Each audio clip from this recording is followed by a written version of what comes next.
Bismillahirrahmanirrahim. Assalamu alaikum. Welcome to another video. Welcome to another concept of physics. आज physics के इस lecture के अंदर हम करंट इलेक्ट्रिसिटी के लास्ट पार्ट को डिस्कस करेंगे। पिछले वाले लेक्चर में हमने जो है हाफ चैप्टर अपना कवर कर लिया था। अब हम इस लेक्चर में अपना हाफ चैप्टर कवर करेंगे। हमारे पास आ जाता है कम्बिनेशन ऑफ रेजिस्टर्स। कह रहे रेजिस्टर्स जो हैं दो तरह से कनेक्ट होते हैं, ठीक है। इनका कम्बिनेशन आ जाता है, एक होता है सीरीज कम्बिनेशन और एक होता है पैरेलल कम्बिनेशन। तो सबसे हम पहले जो पढ़ेंगे सीरीज कम्बिनेशन, ठीक है। सीरीज के अंदर क्या सेटअप है? सीरीज कम्बिनेशन के अंदर जो है resistors end to end connected होते हैं, ठीक है। And electric current has a single path through the circuit, और पूरे सर्किट में सीरीज के अंदर जो रेजिस्टर्स हैं कनेक्ट होते हैं 1 2 3 4, जितने मर्जी रेजिस्टर्स कनेक्ट करो, लेकिन करंट की सप्लाई जो है पूरे सर्किट में एक जगह से ही आ रही होती है। This means that the current passing through each resistor is the same. तो जितना भी करंट गुजरेगा तमाम रेजिस्टर्स में से वो बराबर होगा। कह रहे हैं इसमें equivalent resistors of series circuit. तो सीरीज सर्किट का जो है रेजिस्टर्स इक्विवेलेंट रेजिस्टर, ठीक है। तो equivalent resistance of series circuit यानी कि टोटल वोल्टेज जो इन्हें मिलेगा V1 V2 V3 या सो ऑन, जितने भी वोल्टेज होंगे, ठीक है। तो जितने भी वोल्टेज होंगे, वोल्टेज 1 2 3 सो ऑन, उन सबका जो वोल्टेज मिलेगा वो V सेम होगा, ठीक है। जबकि जितने ये रेजिस्टर्स वोल्टेज 1 वोल्टेज 2 है, इनके लिए रेजिस्टर 1 के लिए, रेजिस्टर 2 के लिए, रेजिस्टर 3 के लिए और सो ऑन। जबकि हमें पता है वोल्टेज इक्वल्स टू करंट और आर, ये हमारा जो है फॉर्मूला था, ठीक है। तो वोल्टेज और रेजिस्टर हमारा, तो वोल्टेज क्योंकि सब में सेम है तो V इक्वल्स टू करंट भी, जाहिर बात है वोल्टेज सप्लाई सेम है तो करंट भी सेम होगा, और करंट सब में सेम जो आ रहा है ना, जैसे मैंने आप लोगों को बताया सीरीज में करंट सबको एक ही सेम सप्लाई मिलती है, तो आई सबके लिए सेम होगा, रजिस्टर 1 रजिस्टर 2 और रजिस्टर 3 और सो ऑन, यानी कि करंट की सप्लाई सबको सेम जा रही है। तो इसमें से आई हम कॉमन ले लेंगे क्योंकि सेम है, रजिस्टर 1 रजिस्टर 2 और रजिस्टर 3 सो ऑन, ठीक है। तो क्योंकि ये सीरीज सर्किट के लिए है, V equals to current, voltage equals to current, ये RE, ठीक है। यहाँ पे बता रहे हैं कि I करंट और RE इन सब के लिए ये जो E है ये डोमिनेट कर रहा है इक्विवेलेंट रेजिस्टेंस। ये जो E है ये कह रहा है ये है इक्विवेलेंट रेजिस्टेंस, ठीक है, उसके लिए ये डोमिनेट है। जबकि यहाँ पे जो इक्विवेलेंट रेजिस्टेंस है कॉम्बिनेशन सीरीज के लिए वो इक्वल होगा तमाम इंडिविजुअल हर एक रेजिस्टेंस के बराबर होगा, ठीक है। जैसे कि आप यहाँ पे देख सकते हैं, आपको पता है V equals to IR equivalent resistors, तो ये इक्वल, तो हम इसकी जगह पे पुट कर सकते हैं क्योंकि वोल्टेज के इक्वल है। I इक्विवेलेंट रेजिस्टर्स और करंट, इक्विवेलेंट रेजिस्टर्स और current R1 plus R2 plus R3 और सो ऑन। तो इसमें से करंट कैपिटल कॉमन ले लिया, ये हमारे बराबर हो जाएगा R3 और सो ऑन, ठीक है, कॉम्बिनेशन सीरीज के लिए। जबकि पैरेलल कॉम्बिनेशन के लिए हमारे पास आ जाएगा पैरेलल कॉम्बिनेशन, इसके लिए हमारे पास आ जाएगा पैरेलल कॉम्बिनेशन के अंदर हर रेजिस्टेंस कनेक्ट होता है पॉजिटिव टर्मिनल बैटरी के एक रेजिस्टेंस कनेक्ट होता है और दूसरा नेगेटिव टर्मिनल जो है वो कनेक्ट होता है रेजिस्टर की। दूसरा रेजिस्टर जो है नेगेटिव टर्मिनल के साथ कनेक्ट होता है बैटरी के। ठीक है, एक एंड पॉजिटिव टर्मिनल के साथ बैटरी के कनेक्ट होती है रेजिस्टर की और दूसरी एंड नेगेटिव टर्मिनल के साथ कनेक्ट होती है रेजिस्टर की बैटरी के साथ। तो इसमें जो वोल्टेज है वो इक्वल है V3 और सो ऑन। ठीक है, जबकि इक्विवेलेंट रेजिस्टर्स पैरेलल सर्किट के लिए पैरेलल सर्किट के लिए इक्विवेलेंट रेजिस्टेंस है I equals to I1 plus current 1 यानी कि और फर्दर और सो ऑन। ठीक है, ठीक है, तो वोल्टेज जो है हर रेजिस्टेंस के वो इक्वल है V के। ठीक है, तो ओहम लॉ के मुताबिक I1 इक्वल होता है और V equals to RE resistance के। इसी तरह हमारे पास R1 और current 2 equals to voltage resistance 2 के और current 3 equals to voltage resistance 3 के, इस तरह से इक्वल है।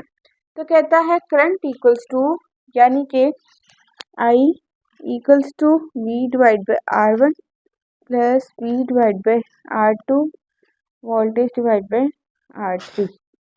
इस तरह से इसको सॉल्व करते हैं क्योंकि करंट सेम है तो I1 V equals to R1 है, I2 की जगह पे V इक्वल्स टू R2 और I3 की जगह पे V divide by R3।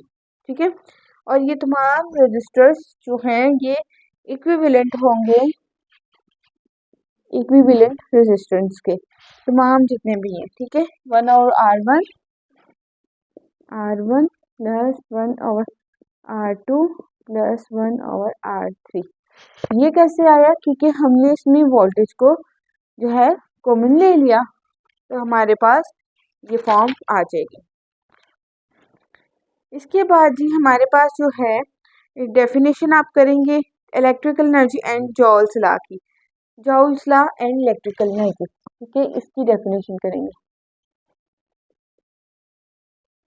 Joules law क्या है हमारे पास? The amount of heat generated in a resistance में जितनी भी अमाउंट ऑफ हीट जनरेट होगी पैदा होगी चार्जेस के फ्लो की वजह से, रेजिस्टेंस के अंदर जितनी भी हीट जनरेटेड होगी पैदा होगी चार्जेस के फ्लो की वजह से वो इक्वल होगी उनके प्रोडक्ट ऑफ स्क्वायर करंट के स्क्वायर के, रेजिस्टेंस के और टाइम ड्यूरेशन के, वो इक्वल होगी। ठीक है, यानी कि to the product of square of current, ठीक है, करंट के स्क्वायर के, रेजिस्टेंस आर के और टाइम ड्यूरेशन टी के, वो इक्वल होगी जितनी भी हीट जनरेटेड होगी। तो इसका हमारे पास आ जाएगा W इक्वल्स टू I का स्क्वायर RT यानी कि टोटल फ्लो। जितनी भी हीट जो है वो जनरेटेड होगी पैदा होगी, the amount of heat generated due to flow of charges के बहाव की वजह से is equal to the product of is equal to the product of, ठीक है, किसके इक्वल होगा? Is equal to the product of square of current के स्क्वायर के इक्वल होगा। ठीक है, रेजिस्टेंस के इक्वल होगा। ठीक है, एंड टाइम ड्यूरेशन के इक्वल होगा। सिंपली आप इसको लिखेंगे W इक्वल्स टू I का स्क्वायर RT। ठीक है, उसके बाद ये डेफिनेशन और ये करना है आपने। इसके बाद आ जाते हैं जी हमारे पास इलेक्ट्रिक पावर। जितनी भी एनर्जी जो है मुहैया की जाएगी करंट के थ्रू टाइम की ड्यूरेशन के अंदर, उसको हम इलेक्ट्रिक पावर कहेंगे। Electric power, the amount of energy is supplied by current. Current की मदद से जितनी भी अमाउंट ऑफ एनर्जी मुहैया की जाएगी टाइम पीरियड के अंदर, ठीक है, तो वो इलेक्ट्रिक पावर कहलाएगी। W इक्वल्स टू, W है हमारे पास electrical energy power, the amount of energy is supplied by current. Current की मदद से जितनी भी अमाउंट ऑफ एनर्जी मुहैया की जाएगी टाइम पीरियड के अंदर, ठीक है, तो वो इलेक्ट्रिक पावर कहलाएगी। W इक्वल्स टू, W है हमारे पास इलेक्ट्रिकल एनर्जी, ठीक है। Q हो जाते हैं amount of flow of charges और V वोल्टेज, ठीक है। जबकि यहाँ पे देयरफॉर अबव इक्वेशन बिकम्स, तो कहते हैं अबव ऊपर वाली इक्वेशन जो है बन सकती है। आपको पता है W किसके इक्वल होता है? W करंट का स्क्वायर R T के, उसको आप इक्वल रखेंगे करंट का स्क्वायर R T के और Q और V। तो आप इसमें से जो है हमारे पास आ जाएगा, उसके इक्वल रखेंगे तो इस तरह से आपके पास जो है इक्वेशन जनरेट हो जाएगी। इसके बाद किलोवाट हावर। किलोवाट हावर क्या होता है? जितनी भी एनर्जी डिलीवर दी जाएगी, ठीक है, पावर यानी कि जो पावर सप्लाई होती है, ठीक है, 1 किलोवाट हावर के बराबर होगी, तो वो कहलाएगी किलोवाट हावर, ठीक है। किलो थाउजेंड, ठीक है, 1 किलोवाट आवर और 1 घंटा, उसके अंदर 36 सेकेंड्स और उसके अंदर जो मिनट्स है 60 सेकेंड, सॉरी 36 नहीं 60 सेकेंड्स और 60 मिनट्स 1 घंटे के अंदर, उसको आप मल्टीप्लाई करें 60 सेकेंड्स को 60 मिनट्स को तो 3600 आता है। उसको आप मल्टीप्लाई कर दें 1000, किलोवाट किलो 1000 होता है, 1000 से तो 36 हमारे पास जो है मल्टीप्लाई 10⁵ उसका आंसर आ जाता है, ठीक है। इसमें और आपको पता है हमारे घरों में जो एनर्जी सप्लाई होती है, ठीक है, हमारे घरों में जितना भी ये जो है सिस्टम है सारा, इसमें यूज़ होती है अर्थ वाइट, ग्राउंड वाइट, जो हमें जल्जलों से भी बचाती है, ठीक है। जल्जले वगैरह आते हैं तो उस सूरत हाल में उसके लिए भी अर्थ वायरिंग की जाती है, और अर्थ वायरिंग वैसे भी बहुत ज़रूरी है। अर्थ वायरिंग इसलिए भी ज़रूरी है क्योंकि आपको ये जो है करंट से भी बचाती है, ठीक है। इसके अलावा इंसुलेशन डैमेज, ठीक है, कोई भी जो है तारों का या कोई भी हो जाए उसमें डैमेज, तो उसकी वजह से होने वाले नुकसान, आग लग सकती है, ठीक है, उसका ख्याल रखना चाहिए, ठीक है। बहुत सारी ऐसे, और इसमें कुछ सेफ यूजेस ऑफ इलेक्ट्रिसिटी, घरों में किस तरह से इलेक्ट्रिसिटी को हम जो है महफूज तरीके से इस्तेमाल कर सकते हैं कि आप इलेक्ट्रिसिटी को ऑन ऑफ करते हुए बड़े ध्यान से ऑन ऑफ करें, आपको करंट ना लगे या कहीं पे कोई तार नंगी ना हो तो उसको टच ना करें, ये सेफ्टी इसमें आ जाती है, ठीक है। बाकी इसमें इतना कोई वो नहीं है कि मतलब आप चढ़ ना सकें, ठीक है। जो मेन चीज़ें थी वो इस चैप्टर की क्लियर हो चुकी हैं, यानी कि यूनिट नंबर 14 जो है और इसकी मेन पॉइंट हर चीज़ क्लियर हो चुकी है। लेकिन अगर जहाँ पे भी आप लोगों को कोई मसला, कोई परेशानी लगे तो आप मुझसे डिस्कस कर सकते हैं, तो इंशाल्लाह ताला हम दोबारा जो चीज़ आप लोगों को मुश्किल लगे तो आप मुझे कमेंट्स में बता सकते हैं, तो हम इस चीज़ को दोबारा परफॉर्म कर सकते हैं।